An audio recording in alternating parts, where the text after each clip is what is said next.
Hello philosophy lovers कम philosophy students. आज हम MPPSC का फिलोसफी का 2022-23 वाला जो असिस्टेंट प्रोफेसर का एग्जाम था वो सॉल्व करेंगे। इसमें सबसे पहला जो क्वेश्चन है वो है pot is not cloth is an example of which kind of अभाव और एब्सेंस। ठीक है, तो ये अभाव की बात कर रहे हैं। देखिए, जब भी हम अभाव की बात करेंगे तो हमें पता होना चाहिए कि अभाव जो है ये आया है न्याय वैशेषिका फिलोसफी से, स्पेशली वैशेषिका से, जिसमें हमने 7 पदार्थ पढ़े थे। अब इनमें जो 7th पदार्थ है वो क्या है? अभाव है। अभाव को हमें न्याय वैशेषिका ने 2 तरह से समझाया है कि भई पहला केस है दैट एब्सेंस ऑफ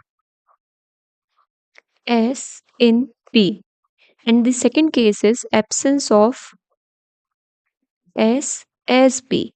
ठीक है, अब देखिए absence of S in P and absence of S P. अब हमारे पास जो 3 ऑप्शंस हैं शुरुआत के ए बी एंड सी, प्रगभाव, प्रध्वंस अभाव एंड अत्यंत अभाव, ये जो तीनों ही ऑप्शंस हैं ये केस हैं of absence of S in P.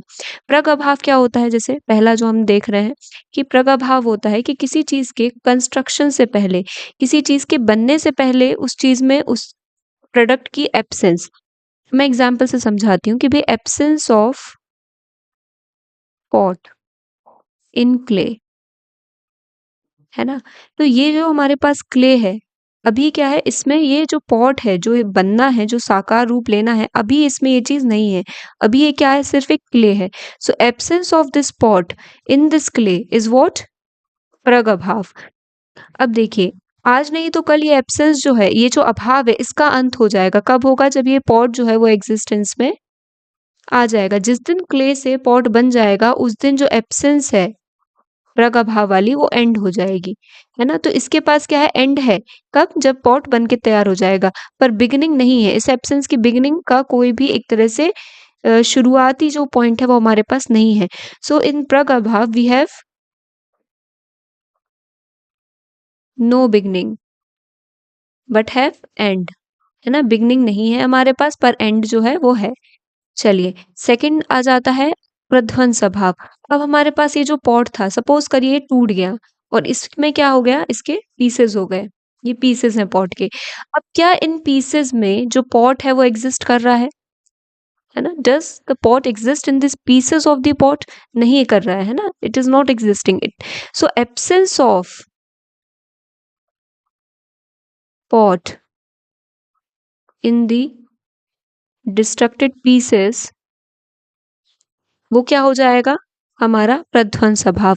कि किसी चीज के डिस्ट्रक्शन के बाद, उसके डिकंस्ट्रक्शन के बाद, उसमें उस जो चीज थी उसका एब्सेंस हो जाना, उसे क्या कहेंगे हम? प्रध्वंस अभाव। अब इनमें क्या है? बिगनिंग है कि भाई किसी, सबसे पहले किसी चीज को डिस्ट्रक्ट होने के लिए उसके पास एक कोई साकार रूप होना चाहिए।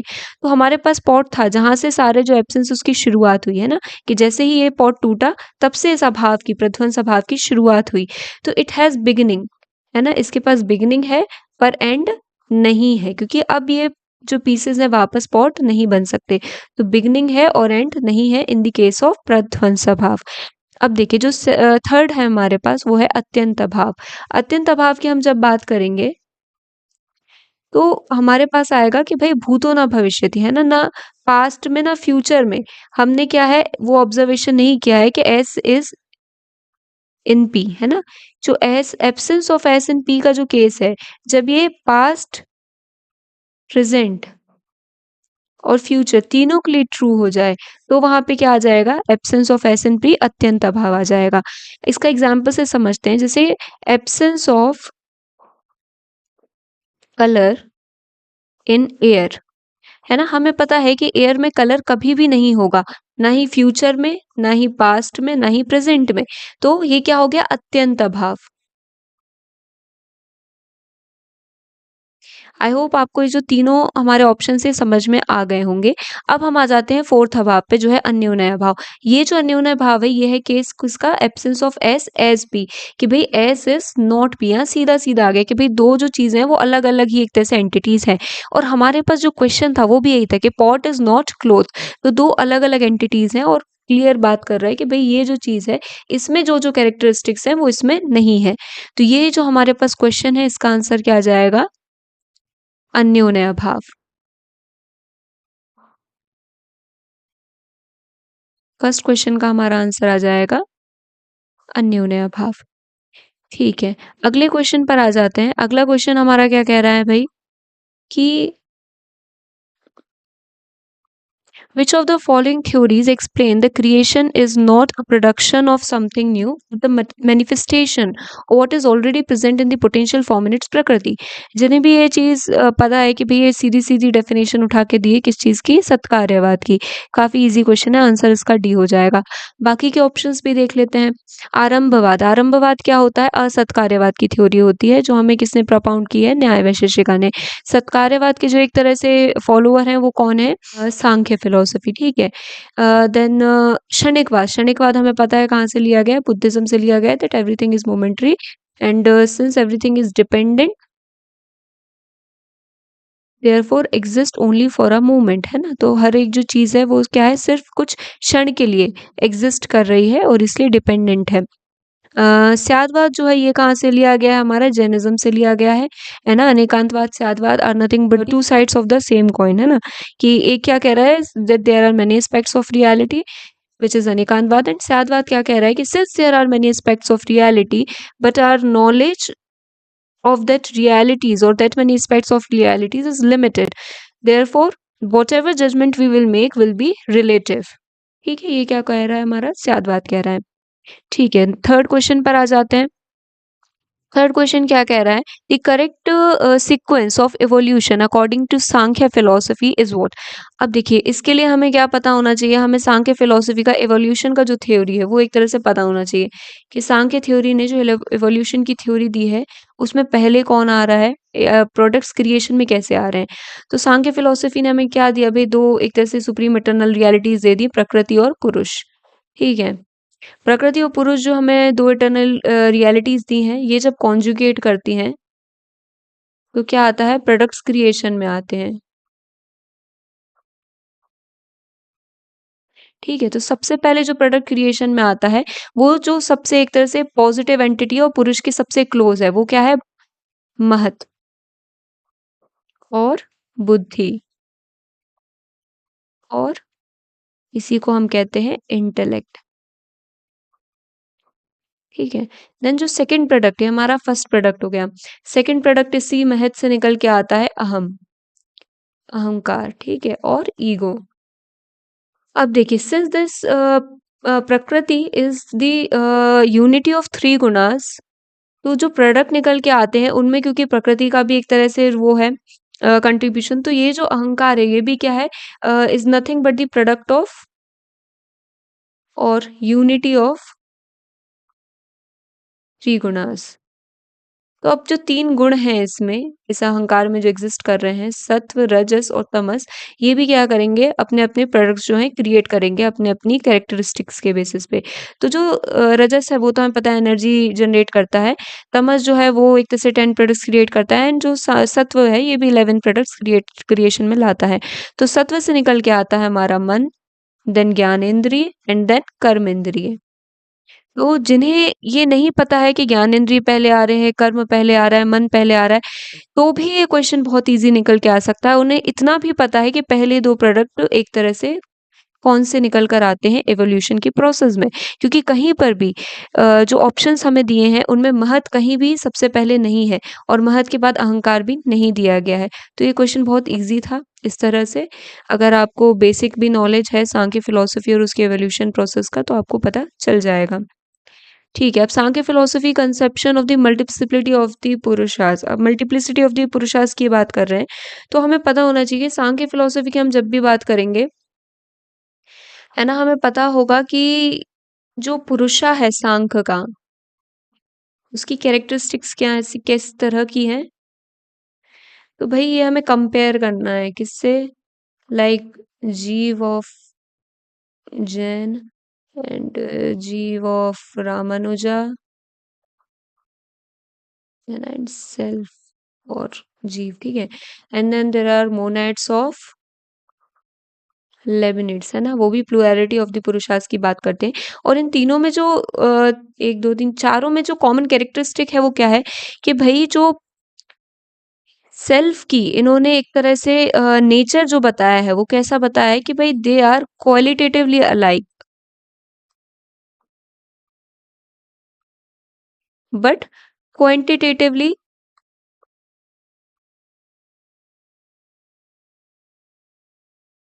डिफर। अब हम जब यहाँ पे क्वालिटेटिवली अलाइक की बात कर रहे हैं तो क्या मतलब है हमारा क्वालिटी से, कि जो उनका कोर नेचर है, क्वालिटी है, वो क्या है, सेम है, विच इज व्हाट, कॉन्शियसनेस। कि जितने भी हम सेल्फ की यहाँ बात कर रहे हैं वो क्या है, कॉन्शियस बीइंग्स हैं। तो क्वालिटी उनकी सेम है कि that they all are conscious beings.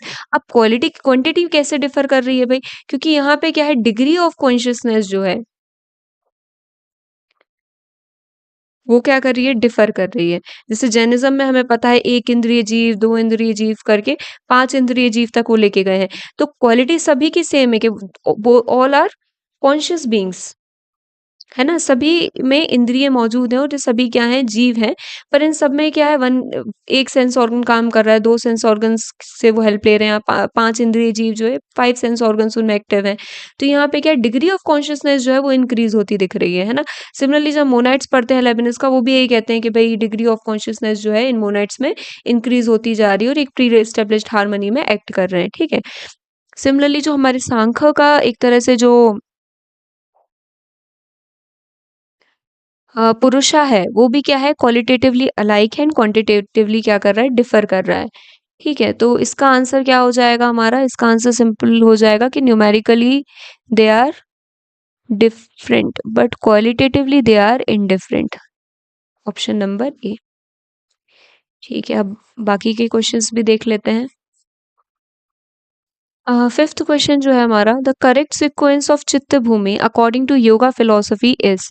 अब देखो चित्त भूमि में हमें पता है कि ये क्या है, चित्त भूमि क्या है, actually nothing but mental levels, mental levels of life, है ना। और ये जो फाइव लेवल्स है किसके बेसिस पे है, by the predominance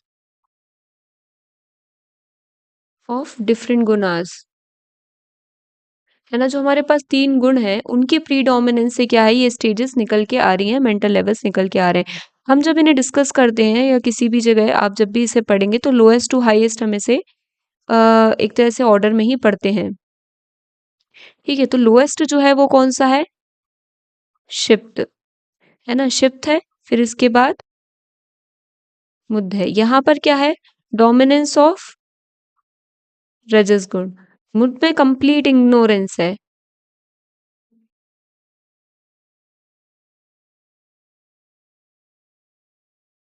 dominance of रजस तमस गुण, डोमिनेंस ऑफ तमस गुण।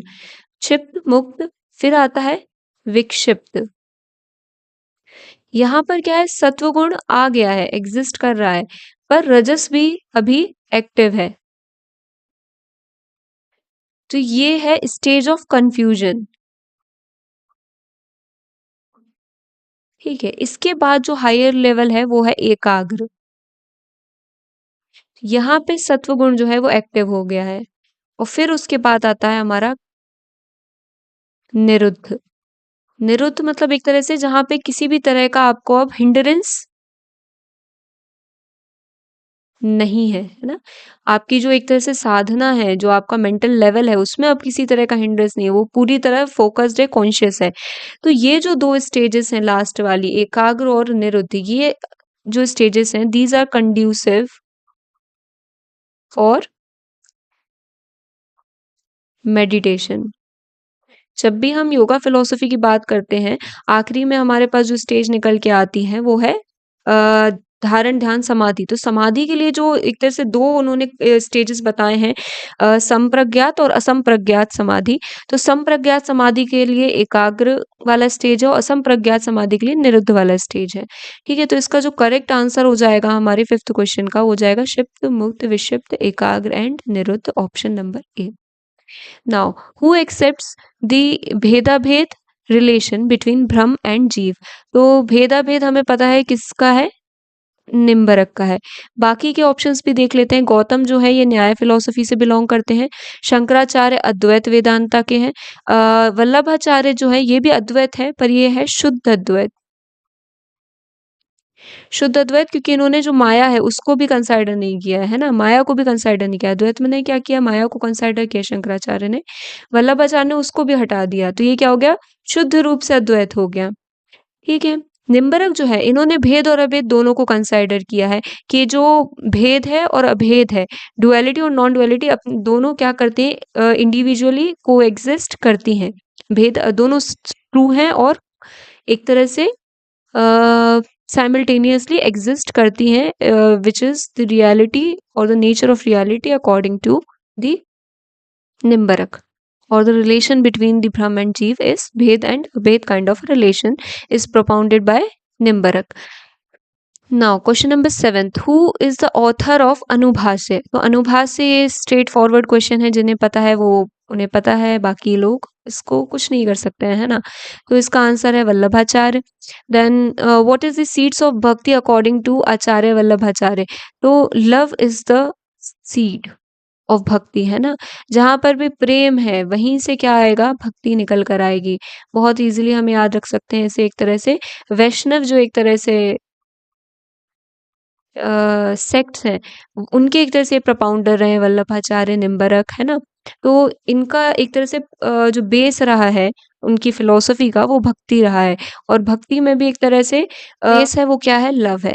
यहाँ पे मीराबाई को हम याद कर सकते हैं ना. सो भक्ति का जो सीड्स है वो क्या है, लव है. ठीक है. Question number 9. Among the following whose view is called Vaishnavas concept of सनक संप्रदाय? ठीक है. तो सनक संप्रदाय जो है वो निम्बरक ने शुरू की थी. ये भी वैष्णवाइट थे और इन्होंने जो एक अलग से एक तरह से सेक्ट है वो शुरू किया था, जिसे सनक संप्रदाय कहते हैं. तो ये निम्बरक है इसका आंसर. ठीक है. आगे आ जाते हैं क्वेश्चन नंबर 10 पे. What is the relation between भेद एंड अभेद इन द फिलोसफी ऑफ निम्बरका? जैसे अभी हमने डिस्कस किया था कि भेद एंड अभेद क्या है, बोथ आर सेकेंडरी एंड अभेद इज प्राइमरी. एक ऑप्शन गलत है. Both are true separate as well as together. This is the nature which Nimbarka emphasize when he talks about the relation between भेद and अभेद.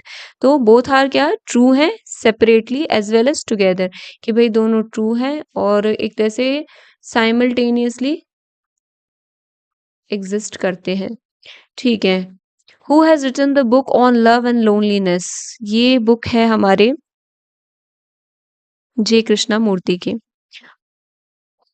What are not existed in consciousness according to J Krishna मूर्ति? तो जितने भी एक तरह से negative ये emotions हैं, ये हमारी कॉन्शियसनेस में एग्जिस्ट नहीं करेंगे. आपको ऐसे याद रखना है. तो इसका अबव ऑल आंसर हो जाएगा. ठीक है, D. Now consider in regard to Gandhi's concept of truth. पहला जो स्टेटमेंट है, made a clear distinction between absolute truth and relative truth. ये होगा ही, है ना. अगर दोनों सेम ही होते तो मतलब ही क्या था, दो अलग टर्म देने का. देन जो हमारे पास नेक्स्ट थर्ड ऑप्शन है, जो हमारे पास थर्ड ऑप्शन है, फिर उसका क्या है कि relative truth is revealed by the absolute truth. हो जाएगा फर्स्ट एंड थर्ड. चलिए आगे के क्वेश्चंस देख लेते हैं. Which are the benefits of transcendental meditation? ये बहुत ही जेनरिक सा स्टेटमेंट है. जिन्हें भी मेडिटेशन के बारे में पता है वो इसको सॉल्व कर सकते हैं. सारी पॉजिटिव चीज़ें लिखी हुई हैं. तो ट्रांसेंडेंटल मेडिटेशन कि भी ऐसा मेडिटेशन जहाँ आप एक ट्रांस वाली स्टेट में पहुंच जा रहे हो, और उस स्टेट में ऑफ कोर्स आपके पास परफेक्टनेस रहेगी, पीस रहेगा, इंटेलेक्ट आपकी शार्प होगी. तो अबव ऑल जो है उसका आंसर हो जाएगा. Who has written the science of being and art of living? तो ये हमारे लिखे हैं महर्षि महेश योगी ने. Now who is the custodian of moral law of रीत? तो इसका आंसर हो जाएगा हमारा, देखिए विष्णु तो एक तरह से न्यू जो एक तरह से गॉड्स बाद में आए थे डिस्कशन में वो थे. पर जब हम वेदास की बात करते हैं तो वेदास में ये जो गॉड्स हैं ये मेंशन है, इंद्र, सूर्य, वरुण. और उसमें जो मॉरल लॉ जो है उसके कस्टोडियन कौन है, वरुण है. ठीक है. आगे के क्वेश्चन देख लेते हैं. By which of the following can be repaid from the पितृ ऋण? तो वेदास के अकॉर्डिंग पितृ ऋण, वेदा उपनिषद के अकॉर्डिंग जो पितृ ऋण है उसे हम कैसे रीपे कर सकते हैं भाई? तो by giving birth to a son. Who is the creator of the entire universe? Again तो हमें पता है कि भाई विश्वकर्मा इज द क्रिएटर, है ना, क्रिएटर और आर्किटेक्ट ऑफ द यूनिवर्स. तो आंसर हो जाएगा विश्वकर्मा. नाउ हाउ मेनी कोशास और शीट्स ऑफ जीवास आर डिस्क्राइब्ड इन उपनिषद? तो हमें पता है कि भाई पंचकोश जो है वो रहते हैं. अब पंचकोश जो हैं ये कौन कौन से हैं? ठीक है, तो पंचकोश जो है ये सबसे पहले तो हमें पता होना चाहिए कि कहाँ मेंशन है। तो ये हमारे जो पंचकोश हैं ये कहाँ मेंशन है? तैत्तरीय जो उपनिषद है उसमें मेंशन है। अब जो पंचकोश है कौन-कौन से हैं? तो पहला है भई हमारा अन्नमय कोश। अब जो अन्नमय है ये अन्न यहाँ दिख रहा है, फूड है ना? तो ये जो क्या है हमारा एक तरह से फिजिकल बॉडी से रिलेटेड जो है आउटर मोस्ट लेयर जो है एक तरह से हमारी उसके बारे में बताता है ना?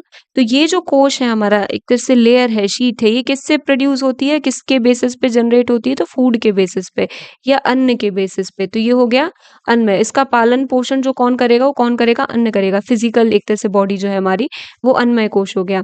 सेकंड जो कोश है वो क्या है? प्राणमय कोश।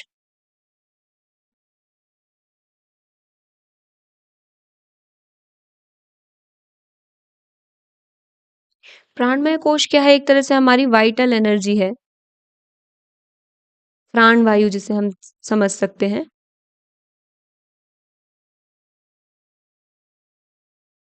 ठीक है, इसके बाद एक जैसे ब्रीथिंग का जो प्रोसेस है यहाँ पे हम ले सकते हैं ना। ये हमारी आउटर लेयर होगी body, this is our breathing activity and then third is मनोमय। मनोमय कोश क्या है? एक तरह से मेंटल लेवल है, लोअर मेंटल लेवल है। यहाँ पर हमारे सारे एक तरह से इमोशंस, डिजायर्स है ना, वो सारी चीजें कहाँ से हमारे अंदर आ रही हैं या कौन उनको एक तरह से गवर्न कर रहा है? तो वो मनोमय कोश है। फोर्थ वन इज विज्ञानमय।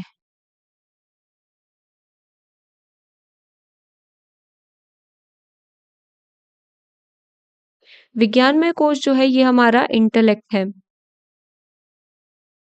इंटेलेक्ट शीट है ना। तो यहाँ से हमारे सारे एक तरह से विल पावर है ना, या हमारे एक तरह से जो इंटेलेक्ट है वहां जो चीजें गवर्न हो रही हैं वो है विज्ञानमय कोश। Last but not the least जो हमारा फिफ्थ है, मैं यहाँ लिख देती हूँ, वो है हमारा आनंदमय।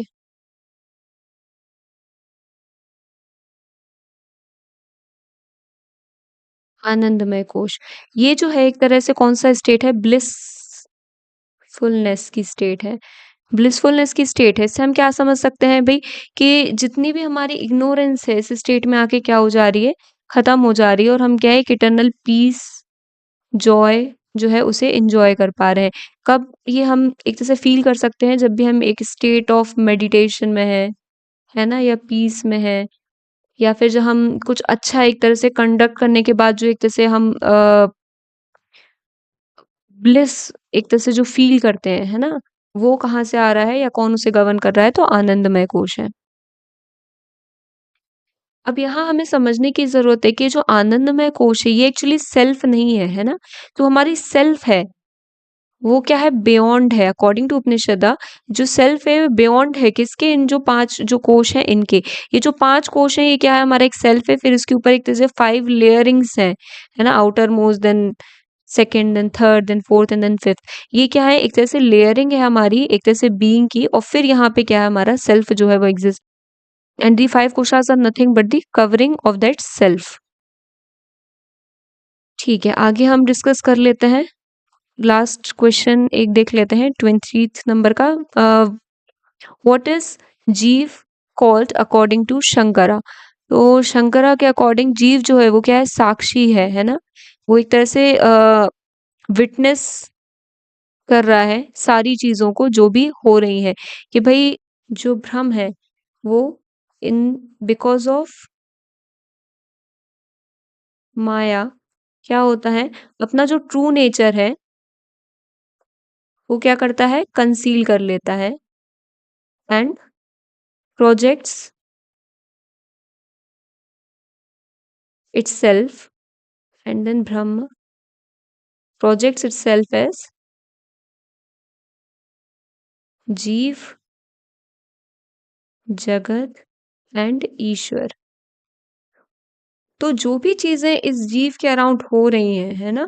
सारी एक तरह से जैसे वेव्स ओशन में आती हैं और मून को क्या लगता है कि जो भी ऊपर जा रहा है, नीचे जा रहा है, ये सारा क्या हो रहा है उसके साथ हो रहा है। बट एक्चुअली क्या हो रहा होता है वो उसके रिफ्लेक्शन के साथ हो रहा होता है। तो जीव इज़ नथिंग बट साक्षी और witness person who is seeing all the activities that is going around with respect to the Brahma और इट्स रिफ्लेक्शन, है ना? तो रिफ्लेक्शन जो है ब्रह्म का उसके साथ जो भी चीजें हो रही हैं कि भाई उसे दुख हो रहे हैं, सुख हो रहा है, अच्छी चीजें हो रही हैं, बुरी चीजें हो रही हैं, इन सबको क्या कर रहा है वो ऑब्जर्व कर रहा है, विटनेस कर रहा है। तो शंकरा के अकॉर्डिंग जो जीव है वो क्या है, साक्षी है।